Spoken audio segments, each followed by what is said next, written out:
Good morning, Hallowed Haven family. This is After Dawn, the show where we sit down to have a cup of coffee with the cast, crew, and creators behind the Hallowed Haven Studios productions.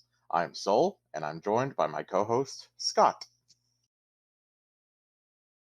Hi, everyone. I'm Scott. Today we're talking about Scion Apotheosis, Episode 3, the episode where our Scions went up to Maine to find the gifts that they were supposed to be given by their parent and then meet some interesting individuals along the way, including someone's parent that they hadn't quite met yet. Honestly, it was a pretty fun episode. There's a lot of things going on though, but it was a pretty fun episode. It was a little bit of a serious difference from that first episode. But my opinion isn't the only one here. Saul, how did you feel about the episode? I thought it was a really good episode. It really managed to hit a wide spectrum of emotions and of just tone, from being very serious about like, oh, so you're a scion of Artemis, but you're also son of Loki, to we're gonna call ourselves Bays and Confusion, this IHOP in the middle Beige of and confused. outside of Yep. Baltimore. Yeah, that was pretty fun. But our opinions are also not the only ones here. We also are joined by our guests, Cyan and Alereg. Hello, guys. Hi. Hey, you. So, Cyan, do you? Sorry, I think I jumped over Saul again. That is Tell us perfect. what were your plans for Sarah at the start of the campaign and over the last couple of episodes? I mean, basically the objective has always just been survival, but mostly just kind of tackling change, especially when someone has lived their life in such a static way. Mhm. As a lawyer, right? That's what Yeah, Sarah is. Yeah. because yeah, also it did get mentioned in the second episode that she was in the military before being a lawyer as well. So basically, she's just lived her whole life, basically suffocating under rules, and uh, all of that's gone now. Very regimented. Right. Mhm. Yeah, it's an interesting character, and so I was curious to know like what your start plans for, and we'll get into that because some people. I have another question about Sarah coming up, but yeah, it's a very interesting character. So, Alreg, how much control did you have in the actual creation of Dolgrim? Did you actually have much say, or was you just basically given a name and a general description and said roll with it? Oh no, I fully made his name. I made the town, the description of the town that BP read off during the episode. A good 90% of that was me spitballing and having written that down for her, and then the other 10% was her translating it out from my language into something that she could actually turn into something beautiful for her DM style. That leads me Otherwise, to. Oh, no, go ahead. sorry, go ahead. No, you go finish. The things like the addition of a wife was kind of a combination deal. The town's name was purely accidental, and both of us saying, like, I suggested something, and she's saying, I love it, let's do it. So Mhm. it was a group effort in most things, but 60% of it was just brainchild of mine. Very cool. I have a question on that. Actually, a follow up to that. Have you ever been to Maine before? I actually have not. I chose Maine because the Katahdin Mountain is a real life mountain, by the way. You can actually go hiking the trails there. Ironically enough, it's just like enough secluded Mhm. because I'm looking around for like, all right, what big, large mountains are there in the United States? Like, okay, of course, there's Mount St. Helens, Mhm. among others that are out there, but those are really well known, and you kind of want something that's out of the way for this more secluded sort of a village town. So, Mhm. Yeah, because I was curious about that because I have been to Maine and I've been up in like Vermont and stuff for not too long, but like a week or two at a time. And the description of the town was uh, kind of apt for a town in Maine. So I was like, huh, okay, someone must have been at least somewhat familiar with the way that the towns are out there.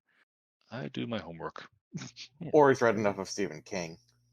Or you've read enough of Stephen King. Yeah, that's the other thing.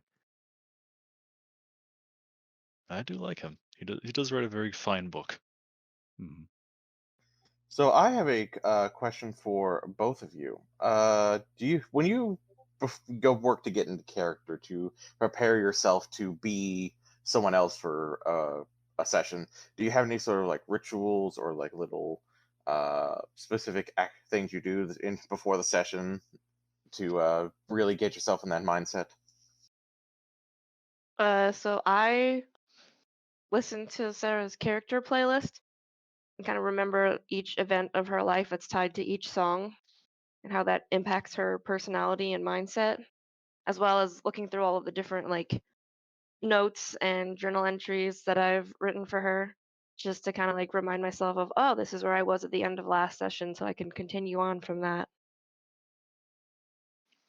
For me, it's also very much the same sort of thing. However, I don't have a set playlist so much. There are like some songs here and there that I could suggest for folks if they wanted to listen to them, but uh, the main thing is I'm very much a union worker, and Mhm. uh, so it's that mentality of you strap on your boots, you get the job done, and you once you get into that, it's very much like if you work in a kitchen, you know how most kitchens in the rest of America work, and you're able to step into that role again easily enough. It's the same sort of situation. It's just that instead of as just a peon, I'm working as the mayor and foreman of Anvil here. Mhm. Yeah, very cool. I think we all have different rituals. Damien let us know that he gets into the walk of the character. He figures that out, and then when he can walk like the character, he then knows how the character stands. And then when he has like that physical thing, he then can get into character. I thought that was pretty cool. I was like, oh, very cool ritual. But on the note of Sarah, Cyan, so Sarah has been called the gun-toting lawyer. What are your reactions to this description of her inherent juxtaposition? Well, I mean, it is a Second Amendment right, and if you study the law for a living, then might as well take advantage of it, you know? Sure. Sure, but like you usually don't think of lawyers as people who will put guns into the faces of wolves, right? I mean, in my experience, that's definitely not been true. I have Oh. known a couple of lawyers, uh, because of just like the nature of their job and their like what they do. They're in danger sometimes. Like they get threats from people. Uh, a lot of people get upset in family court, and you can't Mhm. have weapons or firearms in a courtroom. But outside of that, it's just you.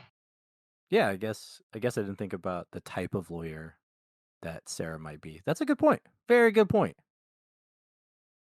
Yeah. Because I have known a few lawyers myself, and specifically a friend's dad who was a like the criminal defense lawyer. You know, the ones that they assign to people when they can't afford one. Yeah, Right. And yeah, and he was absolutely very similar in that regard, and that he was always concerned about his family's safety because a lot of the people that he was forced to work with were dangerous people. Even though he was on their defense counsel, he wasn't like happy to associate with them. Essentially, Exactly. Yeah, it's the same that makes thing for sense. Yeah. Sarah. fair point. Makes sense. Uh, Ulrich, I have a question just for your general thoughts about White Wolf and its various products. Uh, what is your favorite White Wolf product? We've had a few of them on Hallowed Haven Studios now. Mm-hmm. White Wolf, Onyx Path, that general span, the World of Darkness type products. Mm-hmm. Oh man, you're making me choose my favorite child right now. I am. It's the hard Damn it. questions. Yeah, no kidding. I didn't realize it was gonna be like Walter Cronkite level of shit over here. All right. I started out, and this is gonna seem kind of odd. I started out on Roll20 back in 2011, trying to play Werewolf the Forsaken, which is a offshoot of Werewolf the Apocalypse Mm-hmm. from way back when, and that kind of was always stuck with me. It's kind of like I always like like the big mangy dogs. And I know that's kind of ironic, seeing in a Scion setting here where they're getting chased by large mangy dogs. But it's that fun idea of being able to transform yourself not just out of character, but also in character into the monster. Vampires to me have always been too human. It's too close to reality in my mind. It doesn't get quite enough way into the fantasy genre. So werewolves have that extra little step of like, okay, we are no longer talking sentient beings. We are intelligent, hyper-focused predators that will walk through daytime and nighttime. So And through the spirit worlds. Mhm. yeah, Yeah, that layer is like the main sort of fantasy element in my mind for werewolf, right? Very cool. Cyan, do you want the same question or do you want a different question? Oh, that question works. All right, I also same very question to much you then. I enjoy a lot of them. But Mage is definitely number one in my mind. I'm a fiend for that game. It's crazy. It makes no sense, but it's super fun when you actually like sit down and get to do dumb stuff. What spheres are your favorite? Oh, Entropy. I Oh. love being able to just like walk up to a dumpster and say, "There's a suitcase with 100 grand in this dumpster," and then there is. hmm Yeah, mine is time, but like I'm a fiend for like time science fiction too. So hey, it's all good. Mine is also time, but that's just because I think I believe that anything that controls like the basic esoteric stuff like gravity or time or anything that just is something way beyond any form of control for humanity is always my favorite. hmm Sounds like you guys are trying to get unalived via paradox. Yeah, probably. Hey, listen, the first like dot in it gets you the ability to like look at the past or future, and that makes it kind of fun to play around with like investigations. So I don't know. I like it a lot. So but yes, so much paradox. Absolutely, all the paradox. All of it. It's harder to explain away how you're able to time travel, but Or create little pocket dimensions in which you spent time training because you or did. that. Very, yeah. So I And have a so, question for both of you. yeah, go for it. ooh, Uh, there's been there's been a lot of talk about various habits that the characters have in Cyan Apotheosis. Like Chris and Sarah both are fairly heavy smokers, and Sarah seems to be fairly heavy into her drink. What are some habits that both of you just can't seem to quit that you might maybe you'll want to? in real life or in character? Yes, either one will work. Oh, We accept both oh, answers here. you- I want to plead the fifth on in real life on that one. That's fine.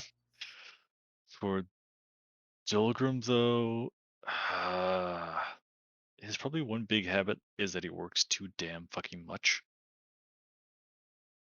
And because of that, he sometimes forgets how to people, as was obvious last night when he forgot to actually invite the guests into his town hall. Yeah, that makes sense. That sounds like Dolgrim is my spirit animal. You also work 20-hour days? Uh, not quite, but Feels Probably like it? feels like it. yeah. With a 10-hour workday and then coming home and trying to design games with my free time. Yeah, it feels like that. Oh yeah, fair enough. For me, I have a really bad habit of going to a department store that's right next to where I work and buying candles. Um, and I definitely have a problem with buying things that are like advertised on YouTube Shorts and TikTok and that kind of stuff. It Mhm. just looks so cool. Like all the slime channels have been popping up on my For You page. It's Oh a no. problem. Mm. Oh no. But Cyan, you were my wife's spirit animal. awesome. But something interesting about Sarah's habits specifically is that uh, she had quit smoking prior to the start of the game, like for a long time, and that pack of cigarettes was like the reminder of, oh, you beat this, but nope. I mean, when life gets stressy, right? You kind of fall back on that sort of thing. It's kind Yeah, of hard to beat the stress of being chased by wolves the size of semi trucks. Mm-hmm. yeah. And nicotine and heavy alcohol consumption specifically are a trait she inherited from her time in the military. Mm-hmm. Yeah. I think she's just Yeah. lucky she didn't also get stuck with energy drink addiction. Hey, why you gotta attack us like that? Yeah. That's not even an attack. That's just truth It's just the facts. truth. How dare you speak The, the the truth only here? way it could get more truthful is if you added in weed usage afterwards, and that's it. Oh, and the beard. Don't forget the beard. Oh yeah, the beard. Mm-hmm. I feel like we just jumped right into the tea segment. Jeez. Yeah, no kidding. So there's a question for both of you as well that I have that I've been asking everybody. In real life, right? Do you ever get into a place where you're like thinking in your character's voice or like their thoughts when you're like going about your like normal life stuff? Yes. Yeah. Yeah. What's that like for you? Uh, well, it's kind of frustrating because I'm definitely not a lawyer in real life. And I'm just thinking to myself, I could totally take this guy to court, but it's like, no, don't do that. What are you doing? And also guns are too expensive to have IRL, so uh, hmm Depends on the caliber. I was It gonna does depend on say the caliber. it depends on the caliber and it depends on kind of also where you live and what kinds of restrictions are on them because in some right, places yeah. they're really not that expensive. Can I go there? I mean, sure, you can come to my estate. Yeah, the Midwest in general, you're probably going to be good. Yep. Yeah, and Oh, Fetch it is encouraged to have at least one firearm if you're living out in the country because bears or God knows what else. meese. hmm I Well, live in geese. I live in a I live in a city, but the majority of the state is rural, and so the laws for the state are much like that, where like you're expected to have a high calibered pistol with you because bears. So the laws even in the city reflect that aspect of the state's laws. Yeah. That's been Yeah. another fun thing too, was researching all the gun laws for the different states we're going to. Yeah, Maine's far more relaxed than Yeah, I Baltimore on was that gonna say one. Maine, you're Oh, Yeah. fine. Maine, you're fine. Yeah. Uh, I think we all at some point when we get really into our characters or like for HHS, right? We have to do like we don't have to do, but it's like highly encouraged to do journal entries for our characters for each of the campaigns. And I found that trying to do that meant that I was thinking like Arthur during Wayfair, like for hours after the game because I was trying to write the journal entry. But yeah. Yeah, I think sometimes it's kind of hard to get out of that mindset too, especially when there's so much happening so fast. Mhm. Like after episode 1, it took me like a whole day to unwind. Mm. I mean, you did watch someone die on the stream, so Yeah, that was uh that was a thing. Yep. We're fine. We're good. no, you're not. No, I'm not. Well, we'll be No, Chuck. getting into that a little bit later. yes, we shall. So, just before we get into the next segment, are there any other streams, HHS or otherwise, where people might be able to see you playing character or running a game? Feel free to openly plug yourself here. Yeah, go for it. Not I. I am an HHS exclusive for public content, if you will. Oh, that was a nice way of putting it. Yeah, same. Very nice. HHS exclusive people here. I actually kind of am curious to know if or if Sarah is Team Edward or Team Jacob. uh, hmm. That's a good question, actually. She's probably more likely Team Voltari. Ooh, okay. Ooh. Okay. Good answer. I like it. Well, I guess we should get into the meat of these things. Alereg, did you do any research to? We're in the drinking the cup segment, by the way. Did you All do right. any research to properly prepare to play a dwarf other than just the typical fantasy sources that we're all already aware of? Honestly, no. The reason why that is because I had already done it Oh. years ago.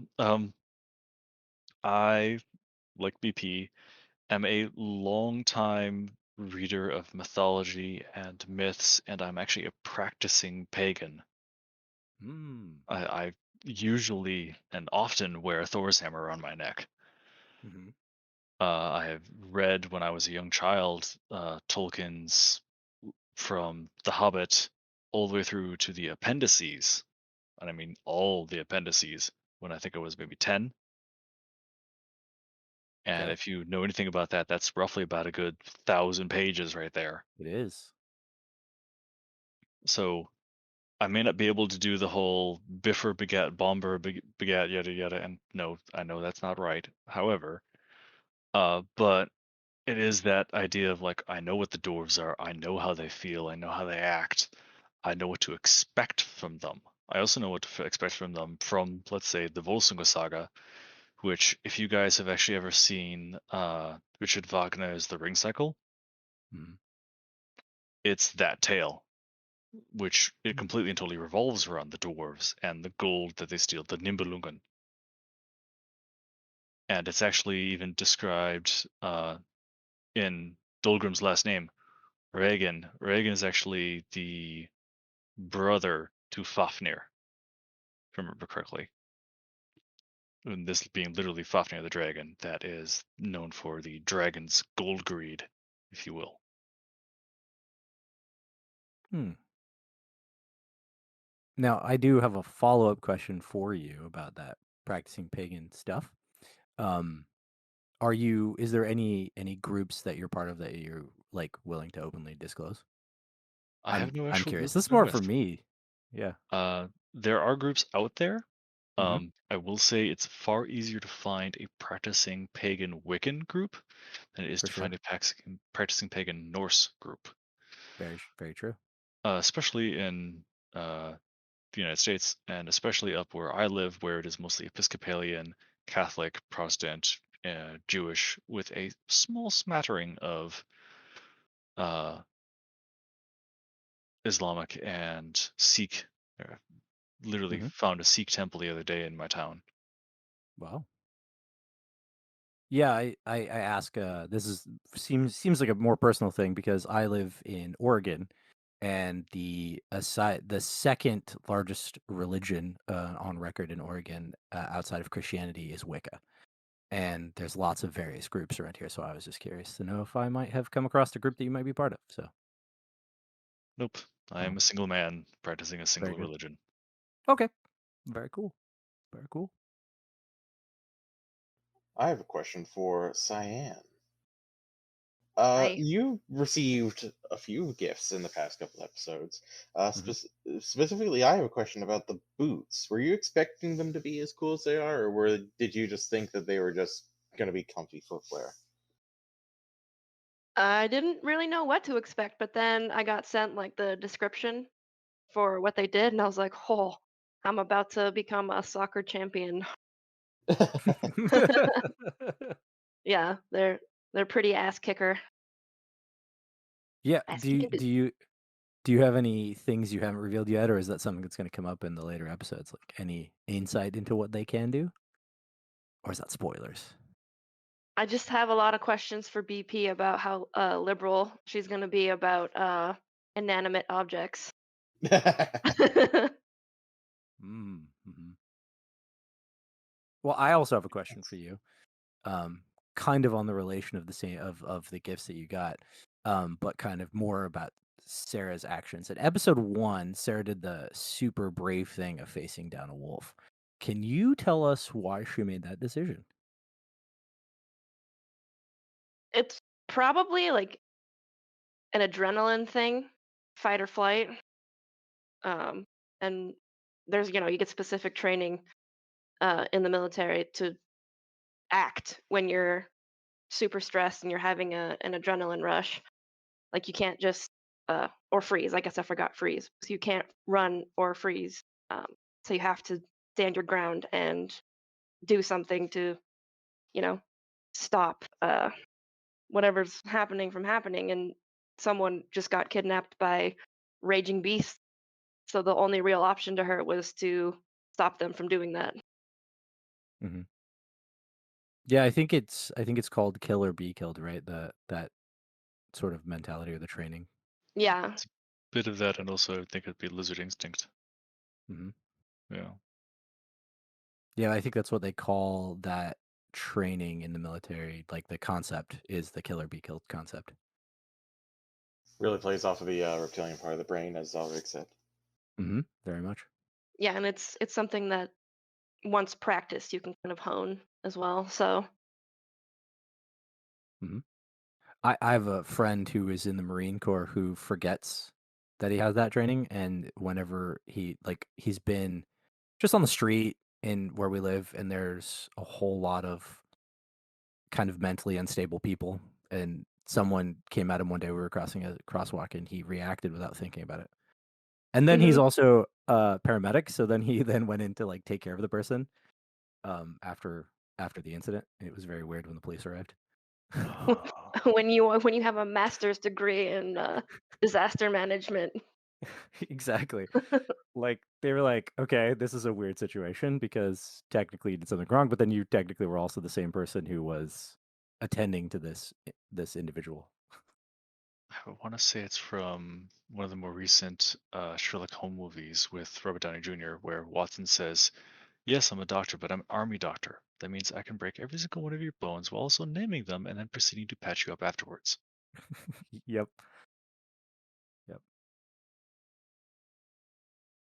So, on the subject of the gifts, Alereg, as the dwarf who put the gifts together, did you have a hand in actually designing them, or were you mostly just given a template? I did not actually design most of the gifts. I was able to give inspiration for them, though. I actually, a lot of the SPCs, I was able to like send out like, okay, here's something that would be kind of cool for, let's say, Coda, like with her two-handed Kopesh there, or for Cyan's Silent Vengeance being a revolver. And it's like, okay, if we're gonna have a revolver, it needs to be something that actually can take down a beast. So I sent off an image of it being a Colt Python, which, if you guys don't know, is a 357 Magnum revolver. It's not something to scoff at in any way, Oh yeah. shape, or form. Nope.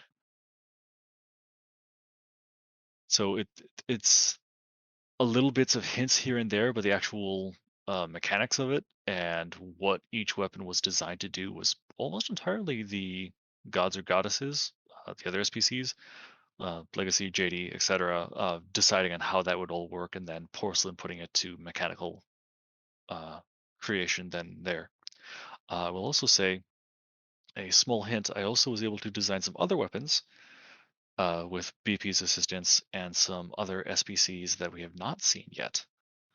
So Ooh. So what I'm hearing is that SPCs have some decent control over the story. yeah, Yeah, that's just another plug that we do for those on Patreon who are hearing this episode to think about potentially getting to that level where they could become an SPC in future episodes. So far, it sounds like a really cool gig being an SPC, honestly. it's one of those fun things where you get to. It's not like a low-key manipulation-esque sort of thing, but it's one of those things where it's like, all right, I am this character. I want to give a gift to, let's say, Sarah. The hell am I going to give her? And it's going from there. Yeah.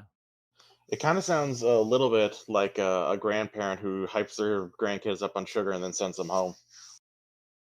Yes. And now BP has to deal with the fallout.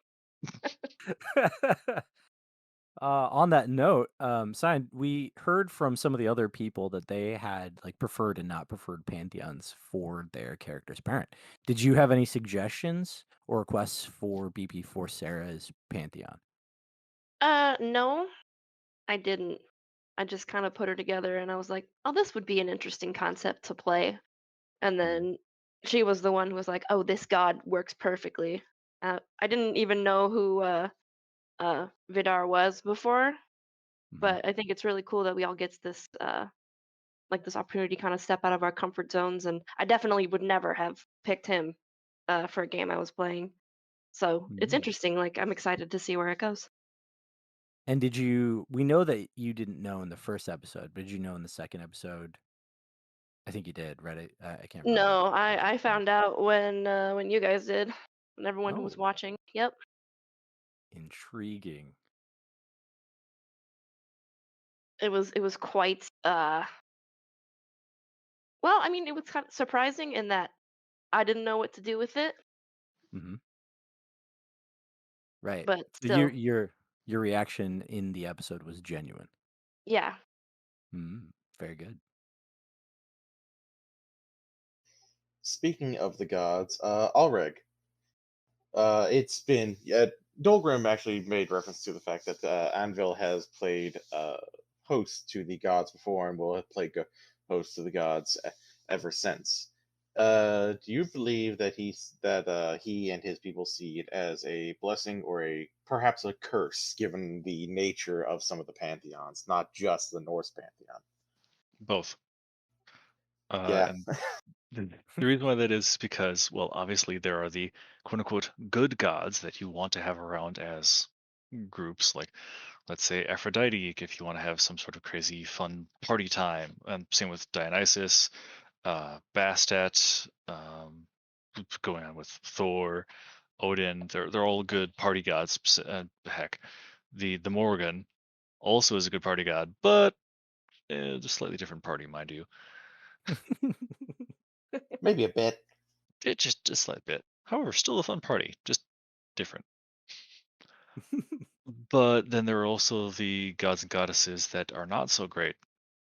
Like, let's say, Sobek, who is god of crocodiles, but he's also the god of soldiers and armies. So, kind of a fun little pairing on that one. But then you also get gods like Loki and Eris, Ares.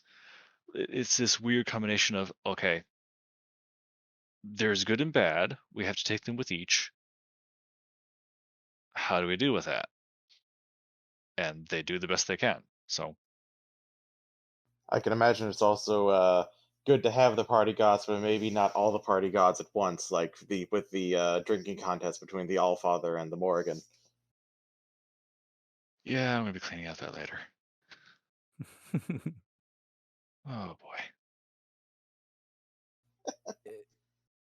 You also had you decided to have Dolgren wearing like combat gear and not just mining clothes. Like why what made you make that decision?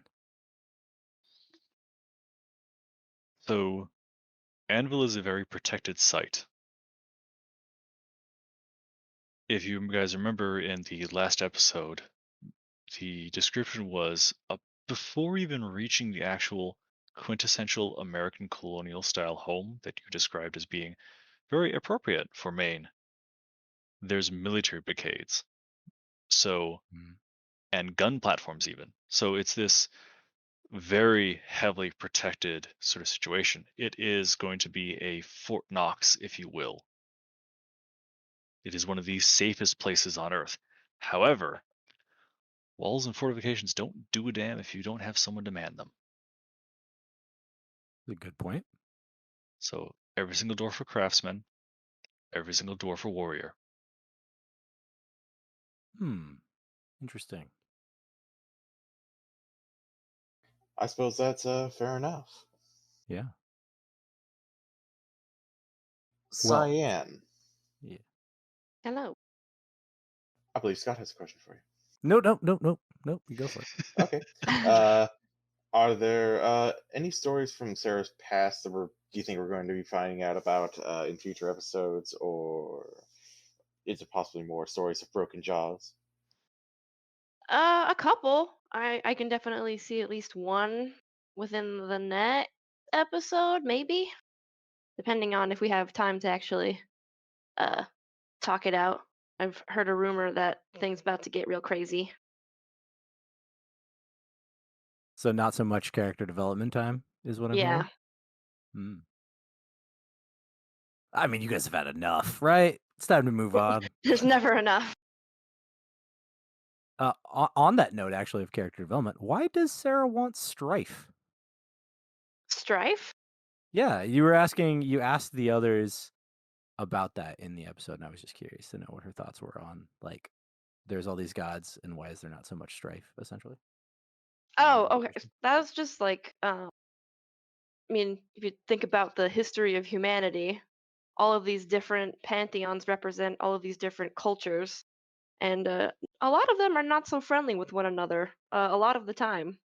So it was just one of those things where, like, should we be scared? Like, is this a bad thing? Like, what does this mean? This is a little suspicious. Because if the gods aren't fighting one another, then who's caught their attention, kind of thing. Yeah, it's fair. And coming from that setup that you made for Sarah, right? A lawyer who's also concerned about, like, carries the gun because things are dangerous in the law world, as it were. That makes sense that she'd be wondering about that. Right. I mean, it's not that she would want it to happen, or not that she would want to use a firearm, but it's just like, be prepared. Hmm. Fair Like point. the saying, a man who sleeps with an axe is a fool for every night except one, kind of idea. I I was drinking right when you said that. It made me laugh. So good point. I have a question for Cyan about Sarah. All right. So, as you said, as we've spoken about, Sarah's a lawyer, and lawyers generally go after, if they aren't just going after money, they're trying to go after some sense of justice.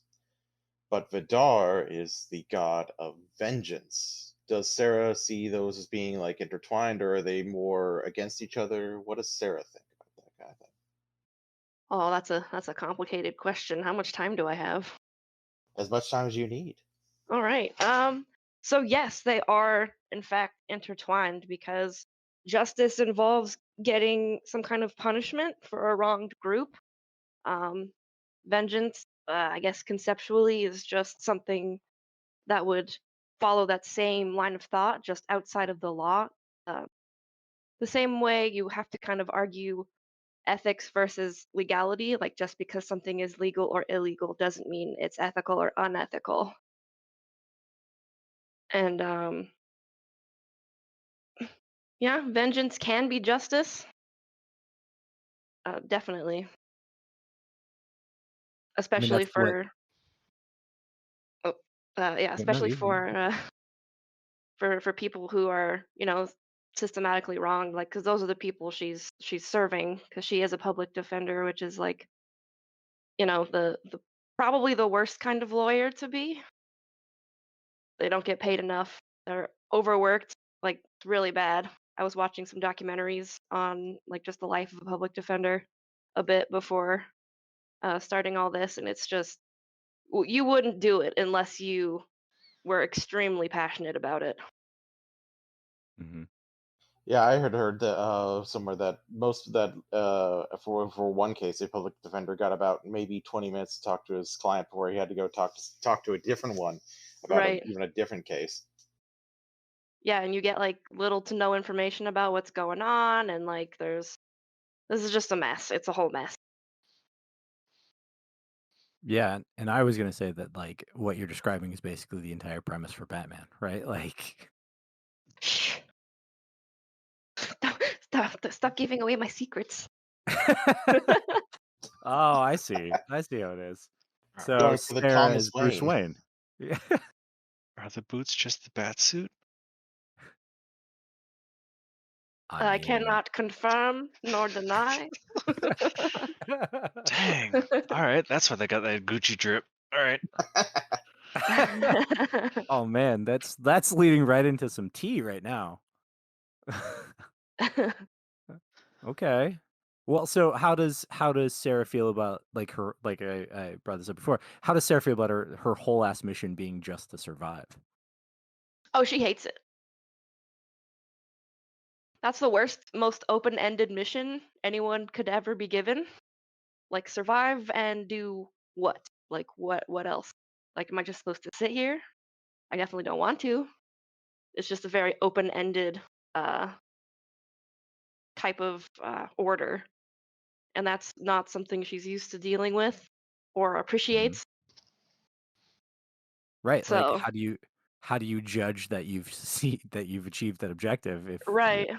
like is it still going on? Am I still surviving? Like how long do I survive for? Yeah, there's just a lot of details that are kind of left behind just in the okay, good luck. Uh here's a gun. Don't die.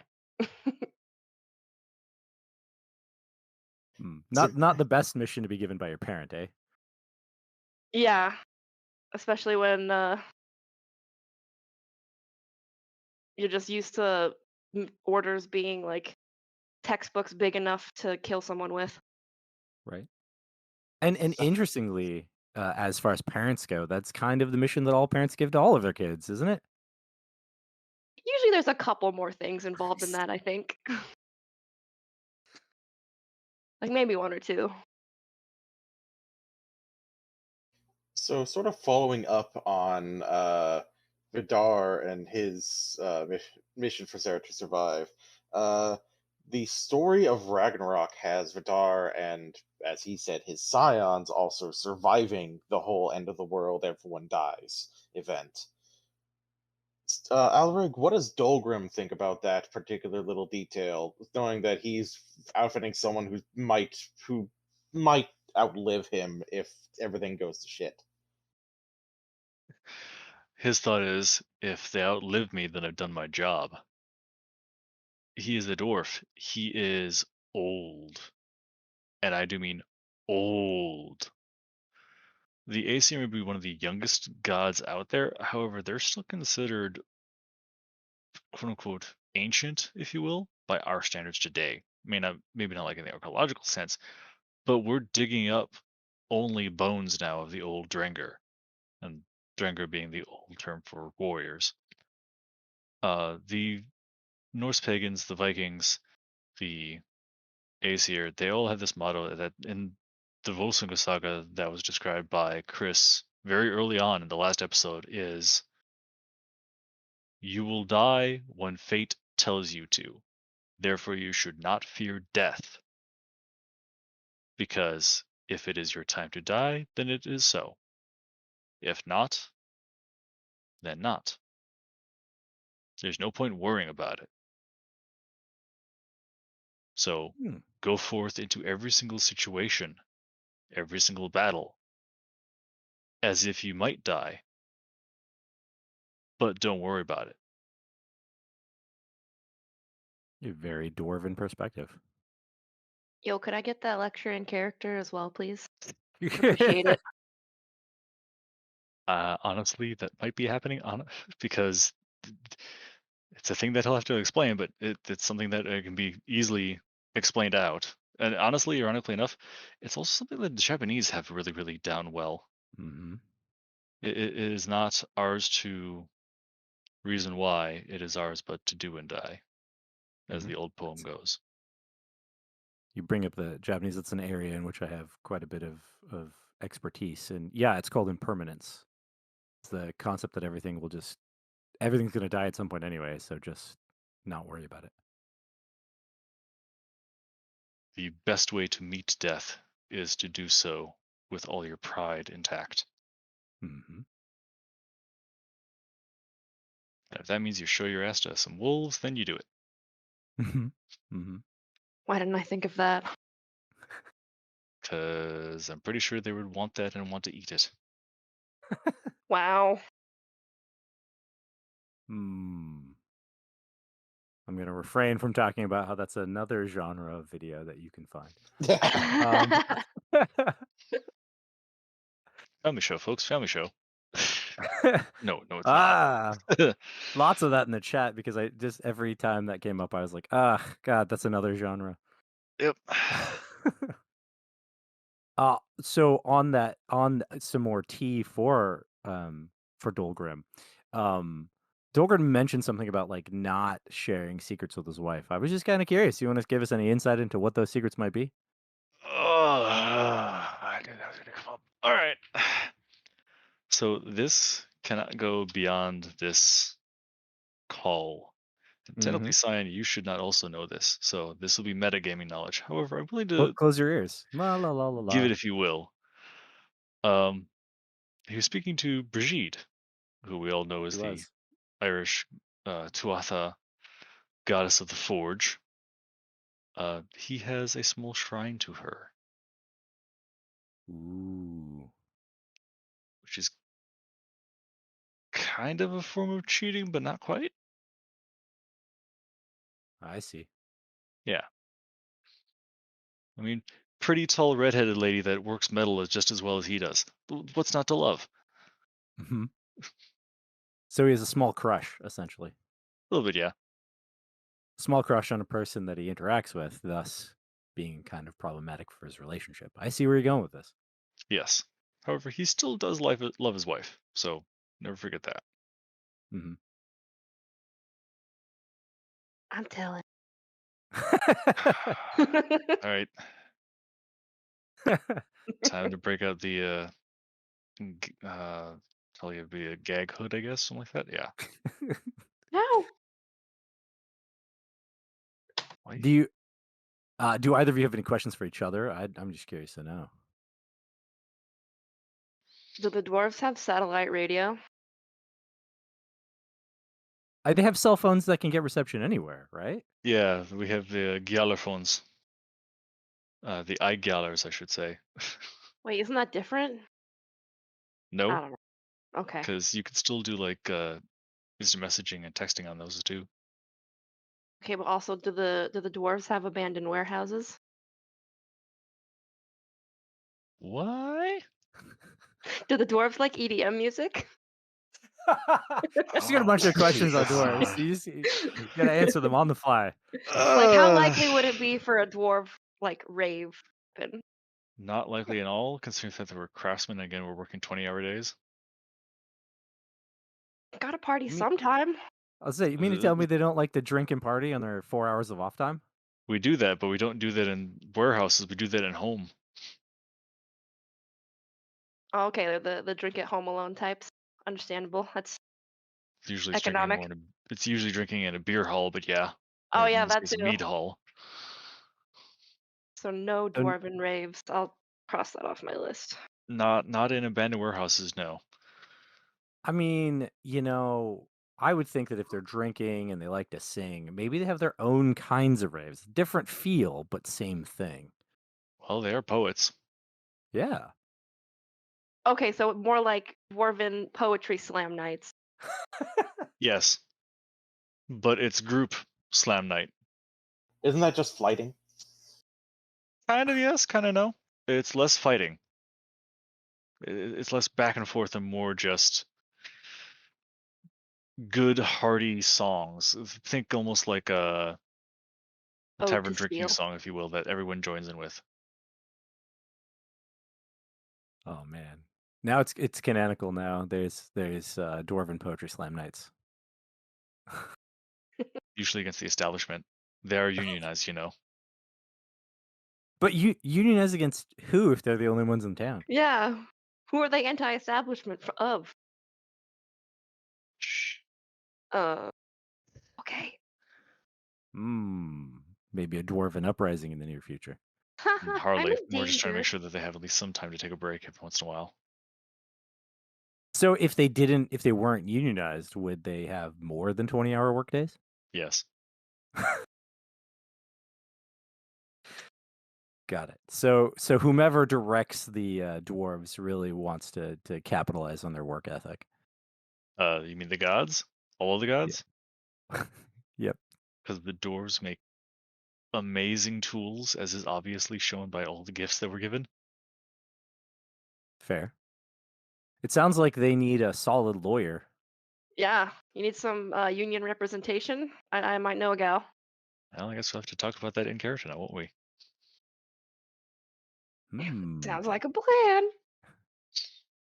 Maybe the next episode won't be quite as intense and will in fact be character development. Well, it'll still be intense. Could you imagine law proceedings, but all of a sudden the stupid bureaucracy comes in? Dear Lord. Uh-huh. The court cases last actual years, just actual in time. Centuries. Centuries, yeah. Sarah's going to start this at like 25, and she's going to end up 125 by the end of it. All that for an extra 15-minute coffee break. Yep. An extra bathroom break. For 5 minutes. Yeah. 5-minute smoke breaks every 3.5 hours. Not even. And no dental. No, sadly no. That is kind of the nice thing though with dwarves, is that you don't really have to worry about that when you're Titan. Food doesn't exactly rot your teeth if you're magical. I mean, you don't need to go to a dentist for rotten teeth. You don't want all golden grills. If we wanted old golden grills, we could knock out our own teeth and give them to ourselves. Now that's a level that humanity needs to get up to. Knocking out their own teeth and golden grills. I'm Yeah. pretty sure they do that already. It's just called veneers. I'm not wrong. No, you're not. You're You're not, but This whole chain of conversation is great. I'm loving it. Just dwarven veneers. I'm just okay. There's dwarven brass. It's dwarven veneers. From the weird Khajiit calling in the corner there. I mean, I personally with the Harry Potter verse, right? I was actually more interested in the elven plight in that story. So now I'm drawn to this dwarven plight in this story. It's gonna be great. Oh, the dwarven plight right now is trying not to fall to the Titan spawn. So after that's taken care of, then maybe we can talk about dwarven dental. Yeah. Got it. Fingers Well, crossed. is there anything that either of you would be disappointed if you didn't get to experience in this Scion campaign? No. I mean, basically everything that's happened has blown me out of the water. It's been a blast, like just getting to play and do all this stuff. So I'm just excited for what's happening next. I would be extremely disappointed if there was not a season 2, and if the dwarves did not make a return visit to bring more gifts. Okay, yeah, that answer's better. Can I change mine? Because I also want to see Zoe, Legacy, JD, Diver. I want to see them come back as their respective gods and see what their children have done, what they've brought to the table, and how well they've developed or fallen. Because who knows? There's a lot of episodes to happen here. Mm-hmm. Yeah, that question, by the way, is a question that I ask so that BP can have some ideas on what to do next. Hey, So- BP, bring in the Loki and Horsecock myth. No. Oh no.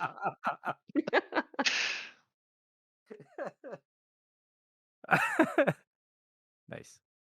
Any other questions, Saul, that you want to ask?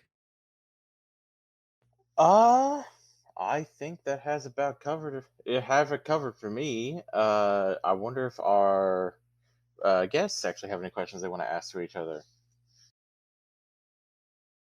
Yeah. Any other questions aside from Yeah, dwarven any raves? others? Yeah.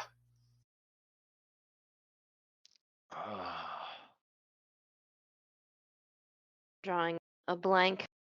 Oh, that's I've fun. got kind of one. Ooh. Oh. I'm gonna try and do this in character as best as possible. So what now for you? Just waiting for orders. That's it? You're not going to try and forge your own path? How do I do that? Find something you want to do? Well, what I want to do is go back to work, but I don't think that's possible now. Perhaps not in the mundane world. Are there Scion lawyers? Yes. Yes, there are. You have to remember, the gods hold court. Giant bureaucracy. There's that as well. There are times where the gods actually put scions on trial. I also imagine the gods have all kinds of contracts. And if the Really? dwarves are real, there so are the fae. Yep, exactly. Contracts galore. Like fairies? Yeah. Like the kind that eat babies and trees? Yeah. This is so hard for you to understand after No, the meeting part that's dwarves hard. and seeing giants, No, the part that's hard to understand is why people would deal with them on purpose.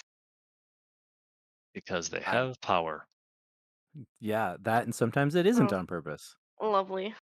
Sometimes you get tricked into it. Yeah. And the only way out is a lawyer. Well, all right. Good to know. Library here anywhere nearby that would help me brush up on some Fey law? Why don't we go asking Ogma for that one? Who? Oh, yeah. Oliver's dad. That one. That Right. guy. Yeah. Also, maybe Athena. She might actually have a good idea as well. Is she here? Oh man, this is a lot of in-character interaction. That Everyone wants to talk to Athena.